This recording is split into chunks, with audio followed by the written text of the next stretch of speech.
Hey guys, if you don't know me already, my name is Yona Night Wisdom. I'm a 3-time Olympic diver and I've had an amazing career. But now I'm retired, I want to reflect on my journey, my experiences, and the lessons from all the highs and lows. This series will be all about high performance and what I did to fulfill my potential. So I'll be sharing stories and hopefully talking to some guests. This is possible thanks to my incredible sponsor, Budgie Smuggler. Check out the link below for 20% off store-wide. Let's get into it. A mantra for negative situations is every day is another chance to make a dream come true. That quote really hit during lockdown, big time. Every day I had a dream and I had to think about that dream every single day to get me through. Oh man. The process of lockdown becoming a thing was so mad. So let's take it back to the start of 2020. I just had a really successful year in 2019. I won a silver medal at the Pan American Games. I felt like I was just moving on a real nice trajectory to try and have like a really good Olympics in Tokyo. I started off 2020 by going out to Jamaica, was nominated for the National Sportsman of the Year. So I went out to Jamaica literally for a weekend, had an amazing trip, came back home, was getting ready for my first international competitions of the year. Rumours started to swirl about this virus that was coming out of China, and people in like Italy, I remember, were getting infected and hospitals were starting to become overrun and people were passing away and all these kind of things. And you see that, you think, okay, I wonder if it's going to like affect us, but it's the Olympics. Like nothing's going to touch the Olympics. Nothing's going to touch the Olympics because like it's untouchable. So I went to my first 2 competitions. The first one was awesome. Won another silver medal. Was diving really well. The next week, that one was in Madrid. The next week I went to Germany. Didn't quite hit the same level of performance, but like still feeling good. And that's normal in a back-to-back competition. I went home. And the next goal was the World Cup, which was the last qualification event for the Olympics. I think it was supposed to be in like April 2020. I was in Edinburgh at the time and we went down to Leeds for a training camp just for a few days. That's where my home is. We were seeing more cases in the UK. The news was starting to build about what happens if this turns into an epidemic. What happens if too many people get the infection? We were being informed and kind of instructed to make sure we like sanitize at all possible opportunities, to wash our hands, to not shake hands, to do the elbow touch, all of those kind of things. And I think we had to like record a video for our club Instagram to like promote the whole elbow touch thing and not shaking hands, right? And we were kind of taking it as a little bit of a joke and a little bit of a laugh, like, blah, blah, blah, it's not going to be a thing. And then just a few weeks later, it hits and you see Boris Johnson do the press conference where he's like, "From this evening, I must give the British people a very simple instruction. You must stay at home." And we were like, how does this affect our training? Because we got an Olympics to prepare for. I don't have a pool at home. I need to go to the pool and train. My coach actually was quite a quick thinker, and in hearing about the potential lockdowns, she took some equipment from the pool and in her basement of her house, she like set up a mini gym thinking that, you know, sport might get a pass. So just before the lockdown came into effect, we all did a session in her gym because they were starting to like do a deep clean of the pool. And it was fun, it was cool. And then the next day it was like, okay, March 23rd, everything shuts. What do you do? What do we do? We had to make a full adjustment in our training schedule. At the time, I was living in a very small 1-bedroom flat in Edinburgh. Fortunately, there was enough roof space in the living room where I could like jump and not touch the roof. But yeah, we were training from home. And it was really challenging because there was a lot of uncertainty about whether the Olympics would go ahead. Eventually, it got postponed to 2021. So then we had another full year to prep. But it's not like we can make the most out of that full year because we weren't in the pool. We couldn't go to competitions. We couldn't travel. We really had to figure out how to make the most use of our time. And my coach was awesome because she had like a solutions focused approach. When there was something that was like a roadblock, how do you get around it? It was like a real positive approach to this negative situation. And she helped guide me through. Like we had like a really good training program. of Zoom sessions, game sessions, our own time to do cardio or yoga or whatever it was. And she really helped make it fun. But for me personally, you know, in terms of like training from home, when I had my morning session, I had to make sure I woke up, had breakfast and got on with it straight away, because if I sat down on the sofa, I wasn't moving for the whole day. I knew that. So I had to start training straight away. And you know, being able to kind of appraise a situation like that shows real like positivity for that negative situation. And that's how I approached every single day. I felt that it would be beneficial for me to focus on this, because I could really focus on like key specific sections of my body to condition. I could focus on preparing my mind. I can imagine what it was like when I was going to come to the qualification event for Tokyo. And I just really pushed hard every single day. And then when we were eventually allowed back into the pool, I picked up the diving again really quickly.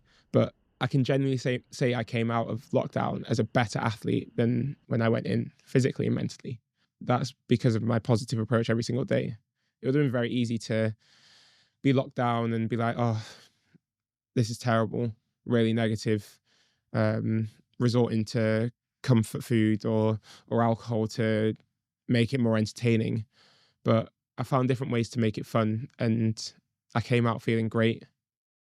Qualified for Tokyo, having no competitions before the last qualification event, like serious pressure. And I got to go to my second games, which was unreal. Even in lockdown circumstances, we weren't allowed to explore Japan. It was still a great experience. There's actually a really funny picture of me from lockdown of me doing a handstand in my shower. I've got like a little shower cubicle. It's not big. I'm doing a handstand. I'm like, yeah, just feeling being upside down in water for the first time in months. I needed something. And that was the kind of good vibes like that I just wanted to create each day, like something fun, something that made me laugh. And yeah, I mean, the whole lockdown period, it just felt like a really long extended preseason. And honestly, preseason is my least favorite part of the season. What I strive for, what I crave is the competitive side of it, where I'm doing my hardest dives, doing them well. That's where I get the best feeling, going to competitions, interacting with my friends. That's what I'm all about. And we were starved of that for 14 months. No competitions, you know, just a really slow, gradual build up. And when I'm in that situation, I really have to like think about the bigger picture, and I just have to lock in. And, you know, our training sessions are like 2 hours in length. And I feel, right, 2 hours I'm going to suffer. 2 hours is going to be hard. And I try and just get in the mindset where I'm not worried about what's going on away from the pool. I'm not worried about other people. I'm just there to make myself better each day. It's just a little bit better every single day. And you might not feel better every single day, but as long as you keep on showing up, as long as you keep on giving your best, you keep on moving forward, and then the reward comes later on. Another quote that I really like is, you reap what you sow. Every day gives you another chance to make a dream come true. That's what helped me feel good on the days where I wasn't feeling good. But you reap what you sow made me understand that the effort that I put in today, I might not get the returns tomorrow, the day after, the next week, the next month. The returns might come like 6 months down the line, but those returns would be 10 times more valuable if I really committed now. And that's how I had to approach pre-seasons. Even when, you know, it felt horrendous. That's how I had to approach lockdown training, to just get through every single day, knowing that my efforts will benefit me later on down the line. And, you know, when I look back on it, I can see that progress. I wouldn't have made it to Tokyo if I didn't give that level of energy during lockdown. I wouldn't have made it to Paris if I didn't give the energy through my rehab of my knee. So that was the approach I had to take, and the positive vibes of the little things can help dispel that negativity. Early in my career, you know, I came into diving sort of from gymnastics. It wasn't connected, but I had a good gymnastics background. So when I got into diving, I progressed really quickly, to the point where the coaches were really impressed by me and wanted to like move me up to a squad that would challenge me in the same way. And, you know, a wise man just said, slow motion is better than no motion. I actually needed a bit of a slower motion at that time, because when you move too quickly, you might then kind of stop moving forward because you reach a point of plateau. You move really quickly to that point, then you don't move forward, and it can be quite kind of demoralizing. And I think that's sort of what happened when I moved up groups too early. I was kind of moved away from the little group of friends that I made. We all moved into diving at the same time through this talent identification program that the City of Leeds Diving Club set up. You know, they were going around the city searching for potential superstars in diving, and they found me, they found a group of others, and we had this nice little squad.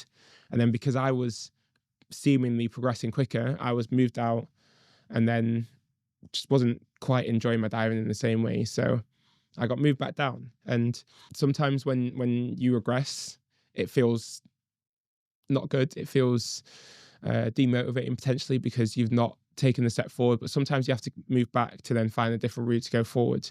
And for me, it was really positive to actually have that step back, to move in with my group of friends again, to enjoy my training, because that's the most important thing, especially at a young age. It was all about enjoying training, and that feeling was the same through the lockdowns. It was the same through the injuries. As I was preparing for the highest level of competition, as I was preparing for the Olympic Games, I still had to enjoy my training, and that's the only thing that could help me get through it. So by moving back, the enjoyment returned and I had fun again. We were pushing each other hard. Sometimes we were made upset by our coaches because they asked too much of us. When there was an incident, if someone had a wipe out in the pool, you could have a laugh with them, knowing that you wouldn't be hurting their feelings because everyone understands. And the pressure was just like less. And for me, that was so much better. And then I actually started progressing slowly but surely and found a level that I was comfortable with, where I could just really, really enjoy my training. And that's the most important thing. I think enjoyment, you have to enjoy what you do every single day. No matter whether you're a rookie or an expert, you have to enjoy it. And for me, that was a staple throughout my diving career. I think that's why I was able to last 20 years, because I just enjoyed every single day. And that positivity will help you get through the most difficult periods. It's so important for me to try and seek out the positive, seek out the lessons, seek out the learning, so that you can always just grow and move forward. In the pandemic, it was bleak at times. It seemed bleak, but the difficult days where I was pushed really hard in conditioning, I was feeling sore. It seemed like the lockdown was never going to end.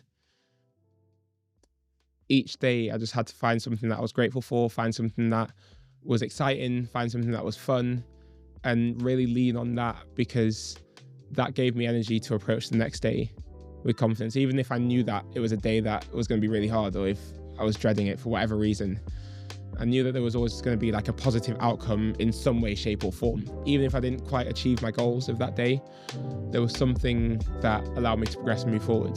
My advice is to just really find whatever happens, pick out a positive and lean on that.